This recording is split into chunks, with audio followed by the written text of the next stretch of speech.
Hello दोस्तों, कैसे हैं आप सब? अच्छा होंगे आशा करता हूँ मैं।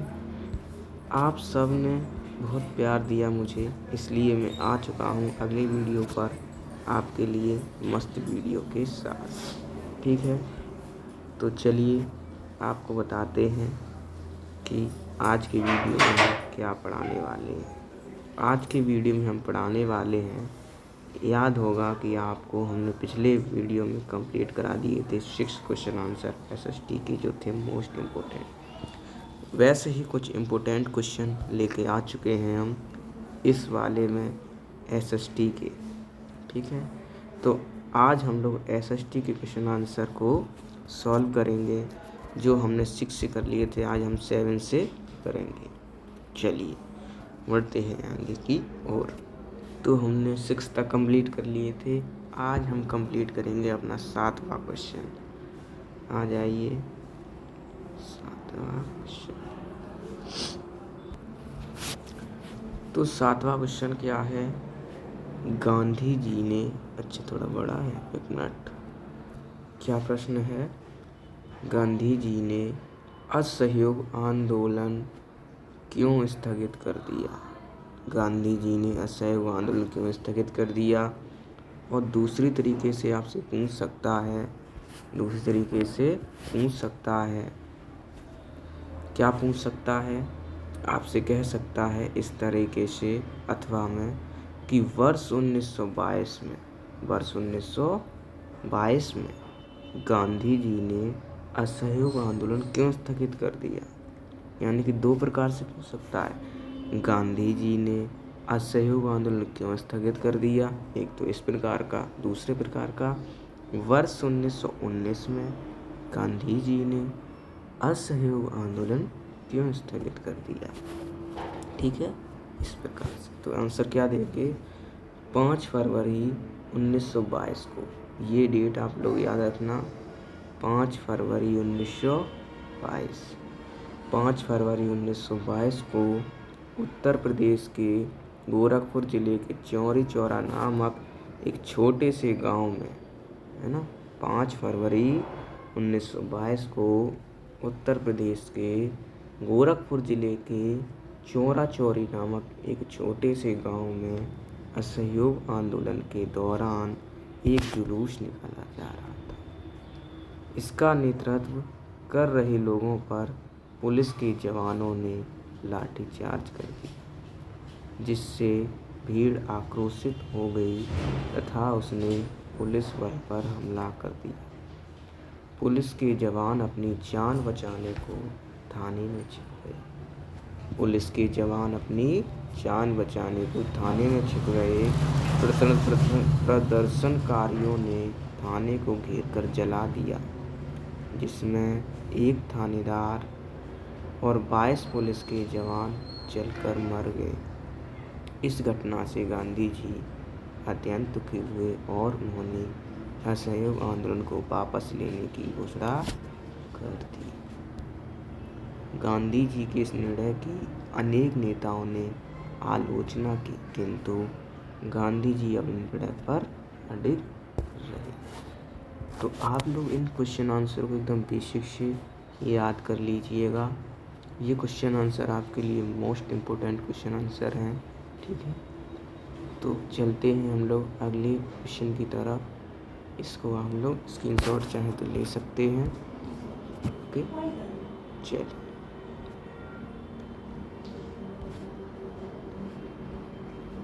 8वें क्वेश्चन की ओर बढ़ते हैं। 8वां क्वेश्चन क्या है हमारा? सविनय अवज्ञा आंदोलन की शुरुआत कैसे हुई? इसके मुख्य बिंदुओं को स्पष्ट कीजिए। ठीक है, सविनय अवज्ञा आंदोलन की शुरुआत कैसे हुई, इसके मुख्य बिंदुओं को स्पष्ट कीजिए। तो गांधी जी ने 12 मार्च 1930 को 78 अनुयायियों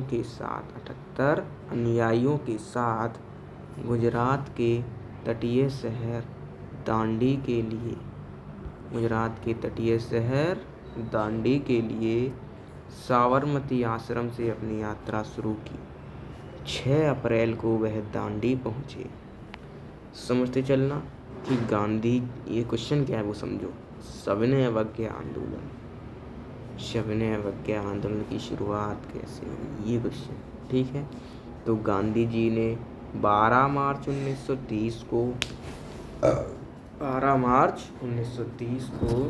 70 अनुयायियों के साथ गुजरात के तटीय शहर दांडी के लिए साबरमती आश्रम से अपनी यात्रा शुरू की। 6 अप्रैल को वह दांडी पहुँचे और उन्होंने नमक कानून का औपचारिक रूप से उल्लंघन किया। उन्होंने समुद्री पानी को उबालकर नमक बनाना शुरू किया। इसमें सविनय अवज्ञा आंदोलन की शुरुआत की। इस आंदोलन के अंतर्गत विदेशी कपड़े का बहिष्कार किया गया, शराब की दुकानों का विरोध किया गया, किसानों ने राजस्व और चौकीदारों से इनकार कर दिया। यानी क्या कहना चाह रहा है, ये कहना चाह रहा है कि किसानों ने और राजस्व ने, ठीक है, किसानों ने और राजस्व ने और चौकीदारों ने, किसानों ने, राजस्व ने और चौकीदारों ने कर देने से इनकार कर दिया। यानी जो कर के रूप में हमसे धन लिया जाता था, है ना, कर्जा यानी कर, है ना, जो अंग्रेज लोग थे वो हम लोग से कर लेते थे, वो कर देने से इनकार कर दिया। किसानों ने, राजस्व ने और चौकीदारों ने कर देने से इनकार कर दिया। गांव के अधिकारियों ने इस्तीफा दे दिया। चलिए अगले क्वेश्चन पर चलते हैं। अगला क्वेश्चन 9वां क्वेश्चन, ये भी बहुत इम्पोर्टेंट है परीक्षा की दृष्टि से, आप लोग इसको भी तैयार कर लीजिएगा। चलिए, कॉर्न लॉ से आशय है, यानी कॉर्न लॉ से क्या आशय है। आशय का मतलब होता है अर्थ, आशय का अर्थ होता है अर्थ, ठीक है। यानी ऐसे ही पूछ सकता है कि कॉर्न लॉ से आप क्या समझते हैं, या कह सकता है कॉर्न लॉ का क्या अर्थ है। हम इसमें लिखा है कॉर्न लॉ से क्या आशय, ठीक है। कॉर्न लॉ से क्या आशय है। कॉर्न लॉ के उन्मूलन के किन्हीं 3 प्रभावों को बताइए, ठीक है। कॉर्न लॉ से क्या आशय है, कॉर्न लॉ के उन्मूलन के किन्हीं 3 प्रभावों को बताइए। तो क्या कहें, हम लोग बिल्कुल सिंपल सा आंसर देंगे आपको। आप लोग एकदम बढ़िया तरीके से याद कीजिएगा इस क्वेश्चन को, एकदम सरल क्वेश्चन लेके आया हूँ आपके लिए। अगर आपको वीडियो पसंद आ रहा है तो लाइक कर दीजिए अभी के अभी, क्योंकि बाद में आप भूल जाते हैं। चलिए, जमींदारों के दबाव के कारण सरकार ने कॉर्न क्या है, कॉर्न का मतलब है मक्का, ठीक है। कॉर्न का मतलब है मक्का, ठीक है, यानी मक्का। तो जमींदारों के दबाव के कारण सरकार ने कॉर्न यानी मक्का के आयात पर प्रतिबंध लगा दिया था। मक्का के आयात पर, मतलब आयात का अर्थ होता है यानी पैसे कमाना, ठीक है। जमींदारों के दबाव के कारण सरकार ने कॉर्न के आयात पर प्रतिबंध लगा दिया था कि तुम इसको बेच नहीं सकते, पैसा इससे नहीं कमा सकते, पैसा धन अर्जित इससे नहीं कर सकते, कॉर्न से, ठीक है। इस कानून को, मतलब जमींदारों के दबाव के कारण सरकार ने कॉर्न के आयात पर प्रतिबंध लगा दिया था। इस कानून को सामान्यतः कॉर्न लॉ के नाम से जाना जाता था। सिंपल, यानी जमींदारों के दबाव के कारण सरकार ने कॉर्न के आयात पर प्रतिबंध लगा दिया, तो इस कानून को सामान्यतः, ठीक है, कॉर्न लॉ के नाम से जाना जाता था। कॉर्न लॉ के उन्मूलन के 3 प्रभाव निम्नलिखित हैं। कहा नहीं है, कॉर्न लॉ के उन्मूलन के किन्हीं 3 प्रभावों को बताइए, ठीक है। तो उसके प्रभाव क्या हो जाएंगे। पहला प्रभाव, भोजन के मूल्य में गिरावट आने से ब्रिटेन में खपत में वृद्धि हो गई। यानी भोजन के मूल्य में गिरावट आ गई, यानी सारे लोग क्या खाने लगे, कॉर्न। तो क्योंकि बिच तो रहा नहीं था, तो भोजन के मूल्य में गिरावट आ गई, क्योंकि भोजन भी बिके, है ना। तो ब्रिटेन में खपत में वृद्धि हुई, यानी खाने में, ठीक है। 19वीं शताब्दी के मध्य से ब्रिटेन में तेजी से औद्योगिक वृद्धि हुई और आय भी बढ़ गई तथा भोजन के लिए अधिक मांग में भी बढ़ोतरी हुई। यानी 19वीं शताब्दी के बीच में क्या हुआ, ब्रिटेन में तेजी से औद्योगिक वृद्धि हुई, यानी सामान की वृद्धि हुई और आय भी बढ़ गई। सिंपल सी बात है, जब सामान वृद्धि होगी, सामान बेचेगा तो उसकी आय भी बढ़ जाएगी तथा भोजन के लिए अधिक मांग में बढ़ोतरी हुई, यानी भोजन अधिक मांगा जाने लगा, ठीक है। ओके, समझ में आ रहा होगा आपको।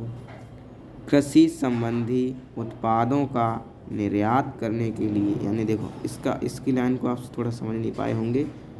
क्या था कि भोजन के लिए अधिक मांग में बढ़ोतरी हुई। आप कह रहे होंगे कैसे बढ़ोतरी हुई, यानी ऐसी बढ़ोतरी हुई क्योंकि भोजन का मूल्य जो था वह कम हो गया था। इधर ऊपर वाली लाइन में लिखा था ना, भोजन के मूल्य में गिरावट आने से ब्रिटेन में खपत में वृद्धि हो गई, यानी भोजन के मूल्य में गिरावट आ गई थी।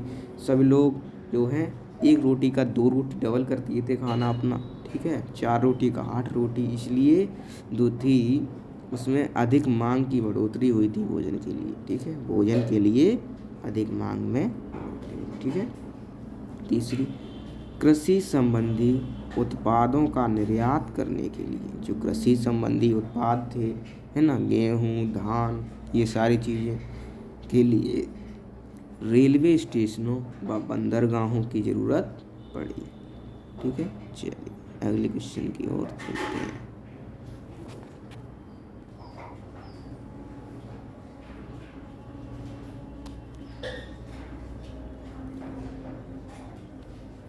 अगला क्वेश्चन है, मास परिवहन में तकनीक की भूमिका को स्पष्ट कीजिए। मास परिवहन तकनीक की भूमिका को स्पष्ट कीजिए। तो रेफ्रिजरेटेड, ठीक है, कैसे बोलते हैं इसको, रेफ्रिजरेटेड, ठीक है, रेफ्रिजरेटेड, समझ गए, रेफ्रिजरेटेड। तो रेफ्रिजरेटेड जहाज़ों के विकास ने, ठीक है, रेफ्रिजरेटेड जहाज़ों के विकास ने खराब होने वाले खाद्य पदार्थों को लंबी दूरी तक पहुंचाने में काफ़ी सहायता की।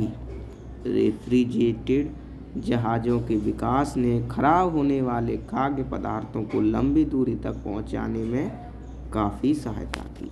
जमा हुआ मांस अमेरिका, ऑस्ट्रेलिया और न्यूजीलैंड से विभिन्न यूरोपीय देशों तक निर्यात किया गया, ठीक है। जमा हुआ मांस अमेरिका, ऑस्ट्रेलिया और न्यूजीलैंड से विभिन्न यूरोपीय देशों तक निर्यात किया गया, विभिन्न यूरोपीय देशों तक निर्यात किया गया। इससे यूरोपीय बाज़ार में मांस का मूल्य कम हो गया और मांस निर्धनों के लिए प्रतिदिन का आहार बन गया, यानी गरीब, निर्धन माने गरीब, मांस निर्धनों के लिए प्रतिदिन का आहार बन गया। इस बेहतर आजीविका की स्थिति ने यानी इस अच्छी, बेहतर माने अच्छी, इस अच्छी यानी इस बेहतर आजीविका यानी आजीवन जीने वाली, है ना, आजीविका की स्थिति ने, क्योंकि इससे हमारा जीवन चलता रहेगा, ठीक है। इस बेहतर आजीविका की स्थिति ने देश के अंदर यानी यूरोप के, ठीक है, देश के अंदर सामाजिक शांति उत्पन्न कर दी। इस बेहतर आजीविका की स्थिति ने देश के अंदर सामाजिक शांति उत्पन्न कर दी और उपनिवेशों में साम्राज्यवाद को समर्थन मिला। और क्या हुआ?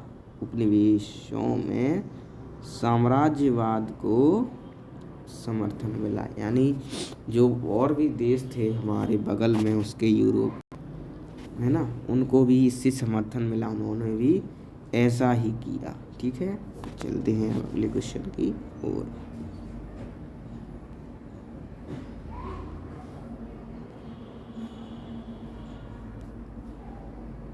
अगला क्वेश्चन है हमारा, युद्धोत्तर निर्माण की आकृति को प्रदान करने वाले दो प्रभाव कौन से थे? युद्धोत्तर निर्माण को, यानी जो युद्धोत्तर का मतलब होता है युद्ध हुआ था उत्तर में, है ना, युद्ध हुआ था उत्तर में किसके? यूरोप और एशिया के, ठीक है ना, यूरोप एशिया के, ठीक है। अभी पता चलेगा आपको, आगे पढ़ेंगे क्वेश्चन आंसर में, तो फिर आप देखना। चलिए क्या कहता है, युद्धोत्तर निर्माण को, यानी युद्धोत्तर को तैयार करने वाली, है ना, युद्धोत्तर निर्माण को आकृति प्रदान करने वाले दो प्रभाव कौन से थे? तो कहेंगे यूरोप और एशिया के विशाल भाग, यूरोप और एशिया के विशाल भाग और कई शहर नष्ट हो गए थे, कई शहर नष्ट हो गए थे इस निर्माण, ठीक है। पुनर्निर्माण का कार्य लंबा और कठिन था, पुनर्निर्माण का कार्य लंबा और कठिन था। दो महत्वपूर्ण प्रभाव जिन्होंने युद्ध के बाद पुनर्निर्माण को आकृति प्रदान की, यानी युद्धोत्तर को निर्माण दोबारा हुआ, पुनर्निर्माण को आकृति प्रदान की, वह कारण प्रभाव पूछा ना कि कौन से प्रभाव थे, तो निम्न थे। पहला प्रभाव, ठीक है, युद्ध के बाद संयुक्त राज्य अमेरिका की युद्ध के बाद संयुक्त राज्य अमेरिका विश्व की प्रमुख राजनीतिक व आर्थिक शक्ति के रूप में उभरा। क्या कहा है? युद्ध के बाद संयुक्त राज्य अमेरिका विश्व की प्रमुख राजनीतिक व आर्थिक शक्ति के रूप में उभरा। सोवियत संघ महाशक्ति बन गया, ये अगला है प्रभाव, सोवियत संघ महाशक्ति बन गया। इसने नाजी जर्मनी को हरा दिया, इसने स्वयं को कृषि देश से विश्व शक्ति में रूपांतरित कर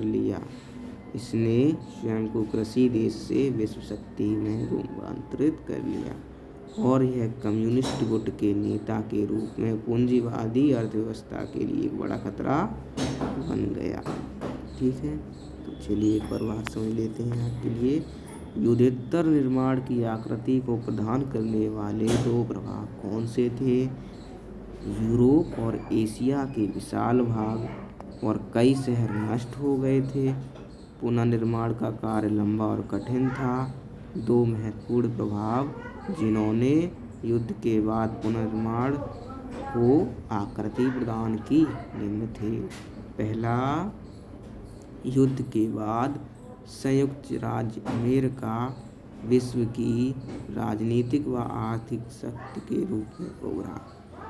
दूसरा, सोवियत संघ महाशक्ति बन गया। इसने नाजी जर्मनी को हरा दिया। इसने स्वयं को कृषि देश से विश्व शक्ति के रूप में रूपांतरित कर लिया और यह कम्युनिस्ट गुट के नेता के रूप में पूंजीवादी अर्थव्यवस्था के लिए एक बड़ा खतरा बन गया। ठीक है, चलिए अगले क्वेश्चन की ओर चलते हैं। अगला क्वेश्चन, ठीक है, अगला क्वेश्चन है यूरोप के आगमन, यूरोपियों है ना, यानी लोगों की बात हो रही है। यूरोपियों के आगमन से पूर्व अफ्रीकी लोगों के जीवन की प्रमुख विशेषताओं पर प्रकाश डालिए। यानी यूरोपियों के आगमन से पूर्व, यानी यूरोपीय लोग जब अफ्रीका में नहीं पहुँचे थे तब उनकी क्या प्रमुख विशेषताएं थीं, उन पर हमें बताना है, उनको बताना है।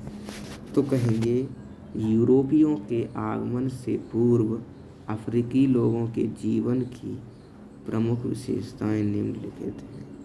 पहली विशेषताएं क्या हो जाएगी, इस समय अफ्रीका की जनसंख्या, यानी पहले की बात हो रहा है, यूरोपी नहीं आए थे तब की। ठीक है, ध्यान से समझना, एकदम बढ़िया, कि इस समय अफ्रीका की जनसंख्या यूरोप की तुलना में कम तथा भूमि विस्तार अपेक्षाकृत बहुत अधिक था। यानी जब नहीं पहुँचे थे यूरोपीय वाले लोग तब क्या हुआ था, अफ्रीका की जो जनसंख्या थी वह यूरोप की तुलना में कम थी। यानी अफ्रीका की तुलना कम थी यूरोप की तुलना, ठीक है।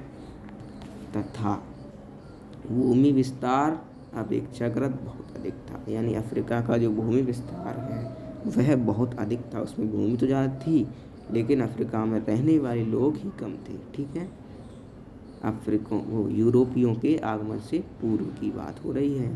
ठीक है, अगला, यहाँ कई शताब्दियों तक, ठीक है, यहाँ कई शताब्दियों तक लोगों का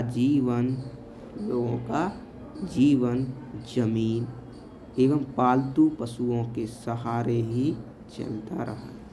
यहाँ क्या होगा, कई शताब्दियों तक लोगों का जीवन जमीन एवं पालतू पशुओं के सहारे ही चलता रहा। यहाँ काम के बदले वेतन का चलन नहीं था। यहाँ कोई काम करते थे तो उसका रुपया नहीं मिलता था। ठीक है, ऐसे ही कहीं खाना पीना दे देते थे, मतलब। ठीक है, तीसरी, यहाँ अधिकांश किसान थे। यहाँ कौन था, अधिकांश मतलब ज़्यादा, यहाँ ज़्यादा से ज़्यादा किसान थे। ठीक है, यहाँ अधिकांश किसान थे जिन्हें आधुनिक वेतन का ज्ञान नहीं था। यानी कितना उन्हें वेतन मिलना चाहिए और वेतन चलता भी नहीं था तो फिर क्या फ़ायदा। ठीक है, तो यहाँ अधिकांश किसान थे जिन्हें आधुनिक वेतन का ज्ञान नहीं था। इनका मुख्य व्यवसाय कृषि तथा पशुपालन था। ग्रामीण परिवार आत्मनिर्भर थे इन्हीं पर। ठीक है, किस पर, पशुपालन और जमीन और कृषि पर। ठीक है, चलिए अगले क्वेश्चन की ओर समझते हैं। आप लोग इनको याद कर लीजिएगा, बहुत इम्पोर्टेंट क्वेश्चंस हैं ये। चलिए अगले पर चलते हैं। अगला क्वेश्चन आपके लिए मोस्ट इम्पोर्टेंट होने वाला है। ठीक है, आपके लिए मैंने दूर रखा था, अभी दिखाता हूँ।